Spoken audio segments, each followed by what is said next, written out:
이제 수능이 100일도 채 남지 않았습니다. 열심히 공부하는 것도 중요하지만 건강관리를 철저하게 하는 것이 시험의 당락을 좌우할 수 있겠죠.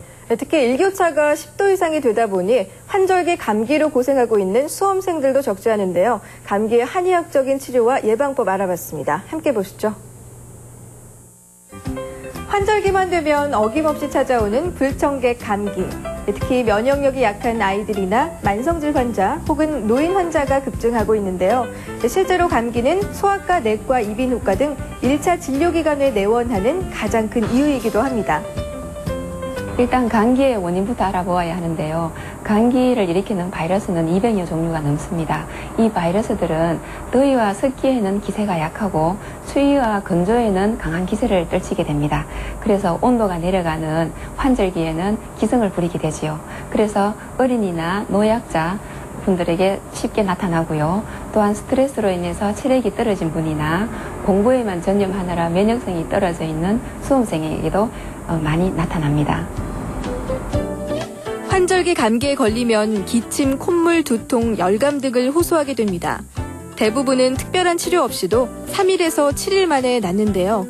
하지만 증상이 악화되면 중이염과 축농증, 기관지염, 뇌막염에 걸릴 수도 있습니다. 만성기관지염과 기관지 천식 등에 걸린 환자가 감기에 걸리면 급성 호흡 부전을 일으킬 수도 있습니다. 양방에서는 감기의 증상 완화라든지 2차 염증이 생기지 않도록 합니다. 그렇지만 한방에서는 몸의 저항력을 길러주어서 감기를 이겨내게 하는 것이 주 목표입니다. 그래서 콧물 감기나 기침 감기, 목 감기, 또 열감기 등 그 증상뿐만 아니라 병에 걸린 시기인 하루 이틀째인지 일주일에서 열흘이 지나는지 등 모든 상황을 파악하여서 적절한 처방을 하고 있습니다. 환절기 감기 치료제로 흔히 볼 수 있는 갈근탕은 주로 오한이나 발열을 막아주고 어깨와 목 부분 결림을 막아주기 때문에 초기 감기 치료제로 적합합니다. 한편 쌍화탕은 모든 종합감기약의 보조제로 쓰이고 있지만 음양의 화합을 이루며 기혈을 돕는 효능을 가지고 있기 때문에 과로로 인한 몸살 감기에만 사용되어야 합니다.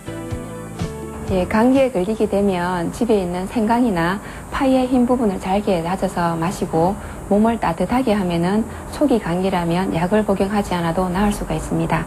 기침 감기나 열 감기가 동반되면은 약 복용도 중요하지만 우선 목욕을 하지 않는 것이 좋고요. 그리고 충분한 휴식과 함께 담백한 음식을 골고루 드시는 것이 참 좋습니다. 그리고 그와 동시에 찬 음식은 가능한 삼가하시는 것이 좋겠습니다.